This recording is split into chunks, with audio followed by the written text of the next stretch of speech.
This is Galactic God, and I'm coming at you with a real quick video today.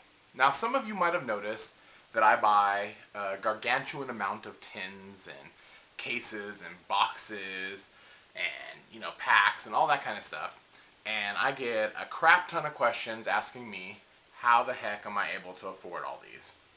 Now, I did a video once before, kind of explaining how I was able to go ahead and start buying all this stuff. A lot of people ask if I'm like super rich or something like that, and I can guarantee you I am definitely not rich. I'm definitely not super well off.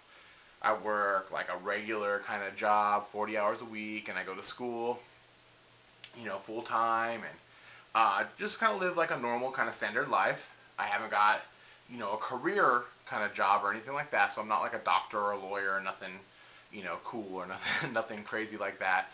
Just working like a regular kind of standard job, trying to get my way through school. But a couple years ago, I was talking to my girlfriend, and I was telling her how, when I buy, packs and tins and stuff, just normal style, like a normal casual player would do, sometimes I would get a duplicate card that I already had, especially if it was a tin, because sometimes you get older packs in there too.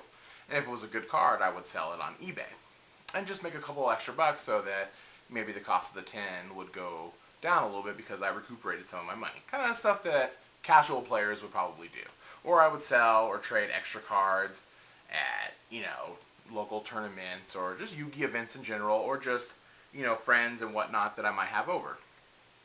And I was mentioning to her how, I always wanted to try just buying, a couple boxes and just seeing if, the boxes would pay for themselves or possibly even, create more income. The only problem is, to buy, boxes, in bulk, you need, some kind of cash.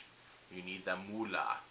And so what ended up happening was when we had started school the following semester, she had remembered that, and she had mentioned, well, maybe we should give that a try. We had a little bit of extra school money left over, and we thought, what the heck, maybe we'll go down and invest some money into getting, a bunch of boxes and seeing if it works. If not, then, we blew a couple $100, and, at least, there'd be a bunch of Yugi cards. If nothing else, I thought we'd probably be able to at least break even, or at least come close to it to where it wouldn't seem so much like a loss.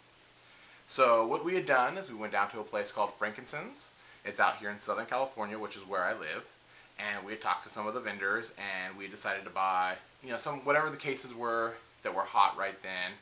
And we just invested. I think it was like $300 to $400. It wasn't a whole lot. I mean, it was a good chunk of money, but not like what I invest now every time I, get a case or whatever. And, what ended up happening was not only did the cards that we pulled pay for the case, but we actually made a profit.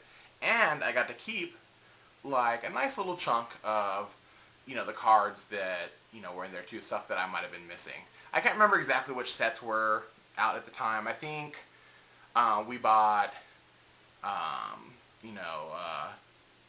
the Light Swarm one, Glad Beast. I don't think we bought the Phantom of Darkness or anything like that. I think that might have been too high. Duelist Genesis. This is a little while back now that we started trying to do this. And just some of the sets that were really popular at the time to try and get, some of the, cards that people were looking for. And it worked. We got, like I said, cards that, that were able to help us pay for the boxes. And so with that money that we invested originally, like the $300 or $400, we made back probably, I don't know, $500-600 maybe. It's hard to say. It's from a while ago now. But we decided to do was, okay, well, let's keep, like $100 of it, and then, maybe $150, whatever it was we decided to keep, and then just reinvest that $400 back in. And then we bought more boxes, and then we made, another $400 or $500, and so forth and so on. And we kept doing that, and, of course, we made back, the original $300 or $400 that we invested in. And then at that point, buying the Yugi stuff was really just self-sustaining. I would constantly get cards that I need. I wouldn't take a lot. I'd probably take 1 or 2 cards maybe out of a box, if that. Sometimes I wouldn't take any because I'd already have everything I needed from that box at that point. And then new sets would come out. And in Yugi, the new sets are usually what's the hottest. That's usually the set that has the cards that everybody wants to get because they're new, nobody has them yet. And so when a new set would come out, at first we would buy a bunch of boxes from the new set, and then we would buy a half a case, and eventually we moved up to buying cases of the new set when it came out, just because, at that point when cases come out, that's when, you can sell all the super rares that probably won't sell, 2 weeks in or 3 weeks in to the set being released, because then the people that actually wanted the card has them, and everybody else that has the not so good supers, they don't really care for them no more. They're not going to sell at all. So essentially what happens is we start buying, cases of the new set every time it comes out. And as, time went on, I started getting into the YouTube Yugi Tube kind of world. And one time I just decided, maybe I'll record one of the case openings, because I don't see a lot of case openings on YouTube, and just, videotape it. And that's kind of how I got started into the Yugi Tube world, and how I'm able to buy the cases. Essentially, when I buy a case, what I usually do is I usually keep the ultimate rare from every box, and that's usually my personal ones. Then I usually sell everything else. Sometimes I'll keep some of the secrets, but a lot of times I'll sell the secrets as well. But usually the ultimates are the ones that I end up keeping, at least in the first, round of case buying.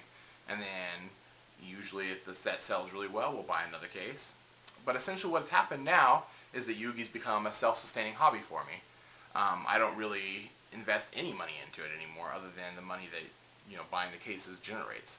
So one case, when we buy a case, the money that we make off of that selling on YouTube or players or whatever is going to pay for that case, and gives a little bit of extra money, not a whole lot. Plus I get, a bunch of cards from the new set that I may like. So essentially I don't really pay for the cards I get anymore. It just continuously recycles.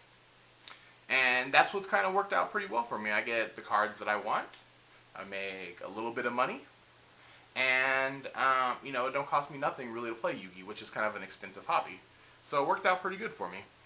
And so anyways, I hope that kind of answers everybody's questions about how I'm able to afford all these friggin' cases all the time. Essentially, I just invested, a chunk of money and recuperated that money and just keep reinvesting. And, the hobby sustains itself. It's pretty cool. And I guess that's it. This is Galactic God, out.